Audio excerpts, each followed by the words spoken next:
Welcome to the Wild and Scenic Film Festival, 24 years of this incredible festival. I'm Elisa Parker, your host of the Media Lounge. We have a returning filmmaker here with us, and I love the film. It's called Snail Hunters. Jim Aikman's here with us, along with the professors and scientists who are part of this incredible film. Hi, welcome back, Jim. Thank you. And welcome to Wild and Scenic. Thank you. Thank you. Yeah, it's great to have you. So you live in Idaho, but we should also mention, and it's Christine. Yes. Christine was at the Galapagos. That's right. What, just like 2 days ago? 2 days ago, yeah. Oh my Just gosh. flew back just for this. Straight here. Straight here. Straight here. Haven't been home yet. That's amazing. She was actually circling the volcano where we shot this movie on a ship. Where they showed the movie on the ship with the volcano. It was very meta. And now we're here. So she, It seems with her own surreal. eyes, saw the volcano 2 days ago. Yeah, and I should mention the volcano is a big part of this movie. Yes. Yeah. And I joked last night that you weren't taking people onto the volcanic rock because like you hiked for miles on Yes. volcanic rock Yes. to hunt for snails. We'll bring it into the snail hunters here. Yeah. So give us a quick synopsis of the film, why it's so important to know about snails and how it affects us, as you've mentioned before, just with the essence of who we are and how we're part of this planet. Well, I can set up the film and then they Set it can up, speak Jen. to the meeting a little better. But yeah, it's about these scientists going to the Galapagos Islands looking for snail species. Christine's been studying this for 20 years throughout the archipelago and piecing together data sets all over the island chain. And for this particular objective, we were going to climb this extinct, collapsed shield volcano. I don't know if I got that right, but the last place on Earth you would think there would be snails. And you have to watch the film to find out if we found them. But yeah, so and this is what this data is helping us do, and what the film is intended to do is kind of celebrate the way that snails coexist with each other in this very harmonious, non-destructive way, and what humans might be able to learn from that. And the coolest thing for me as a storyteller was to start with this small, very familiar subject. We see snails all the time. They're all over the planet. It's extremely successful species. But to be able to start with something that small and zoom out to the scale of the entire universe and deep time and all the work that these guys do, to put all these big ideas into a film about, what is also kind of like a natural history spoof with like a poor man's David Attenborough narrating. Right. So we had a lot of fun making this film, and I hope anyway. Well, how did you all connect with each other? Like, how was this even a thought in the first place? Brant, the third snail hunter who's not with us on the couch. He couldn't fit on the couch. He and I met in Portland where I live, and we were just kind of out having drinks, and I overhear him talking about this snail research, and as a filmmaker, you're kind of always like, huh? That sounds interesting, and sort of scratched at it a little more, and it was pretty obvious that it needed to get made. Well, Christine, tell us about the significance of snails and why this matters to us at all.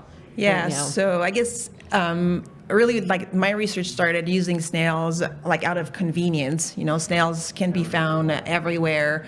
And for someone who's interested in understanding patterns of distribution, of biodiversity, formation of species, having a system where you can actually easily find the organisms is really a plus.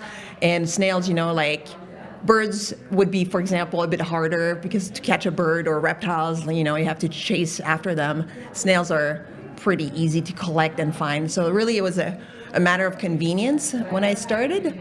But then quickly I realized that the importance of focusing on groups of organisms that are like the underdog, of diversity, the ones that don't gather so much attention, is kind of key in understanding the big picture. Right. And they've been around for thousands and thousands of years. Millions. Millions of years. Yes. You look at their DNA, and part of it is, I think what's fascinating is like, as a human, what does this mean for us? What does it mean to coexist in this lifetime? Yeah. What does that look like? I also love in this story, too, that there's a love story in this as well. Yes. That's my favorite part, too. That's your favorite part of the story. That was also the hardest part to It capture. was? That was Yeah. Well, Christine and I have been working together and living together and been in love, and so I think that's a part of the story, because as scientists we're human beings, and I think it really adds to your understanding of any scientific project if you can see the human being carrying out that science and what motivates them and what their passions are. So They're a snail hunting power couple. There are a power couple, and you have so much patience. Like, I mean, because Christine is adventurous. There isn't much fear involved there, and you're like, we're gonna hike up. It's gonna be miles. I don't know what we're gonna find. It was really hot.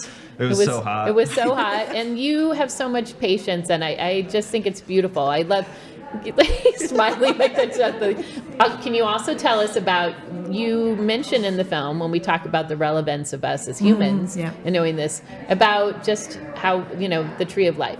Yes, I can talk about that. So in my lab, I'm mostly a bioinformatician, a computational biology. I work with computers. I don't go outside and find snails normally. And in fact, I'm extremely clumsy, which you'll see if you see the film. But what we do in my lab is we study the tree of life. And on the tree of life, this is the tree that connects all living things on Earth back to a single common ancestor. We're a leaf on the tree of life. Snails are another leaf on the tree of life. And there are many other leaves, maybe 10 million other leaves. So each species that you can find in the natural world is a leaf on the tree of life. And we're all connected to one another genealogically through our mothers, through our grandmothers, tracing back to common ancestors.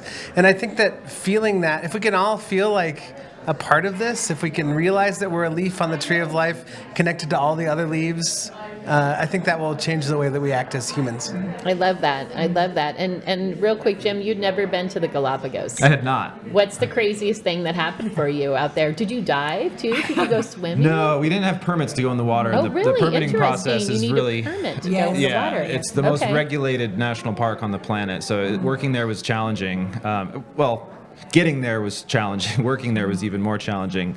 We had to bring only a certain amount of water for a certain amount of people, and that's like for your dehydrated meals, for the drinking water, for your coffee, for everything. We ran out, mostly because of me and my thirst. Oh my gosh. But most memorable maybe was the middle of the night. I had to battle with like a centipede about that big that Christine had told me this story. If you get bit by a centipede, it happened to me. My foot blew up like a football. I couldn't walk for weeks. You'll have to go to the hospital. I'm like, we're like an 8-hour boat ride from a hospital, and it's the middle of the night in my tiny tent, and this thing is attacking me. So everything there kind of wants to hurt you. It's from the razor sharp rocks to like the animals and the sun and no rain. It's not our habitat. They're there. No. They're, wow. Yeah. What do you want to say real quick to everyone right there? What do you want to say about why they need to go see this movie? It's screening in it's actually screening. Yeah, go see Snail Hunters. It's fun. It celebrates science, and that's really important right now when all of our scientific institutions are under attack. And you'll enjoy it. You'll enjoy the experience. I thought it was an amazing movie. I loved it. I loved the personal story. We are leaves on the tree. And snails. They're with us all over the place. Yeah. And they're so important. Everything's important. And we're going for a snail hunt after the movie. Oh, I saw that. When is that? Tell me about that. 3:00. I can't remember where. Somewhere. It's in the program. Look in the Wild and Scenic Film Festival website. I did see that on the schedule. How cool to go on a snail hunt. I'm excited about that. Yeah. All right. Thanks so much, guys. Thanks, Welcome everyone. back. Welcome here. We'll see you this evening. And I'm Elisa Parker. It is the Wild and Scenic Film Festival. Check out Snail Hunters. Go on a snail hunt. If not today, then somewhere in your own backyard. Check them out. All right. We'll be right back.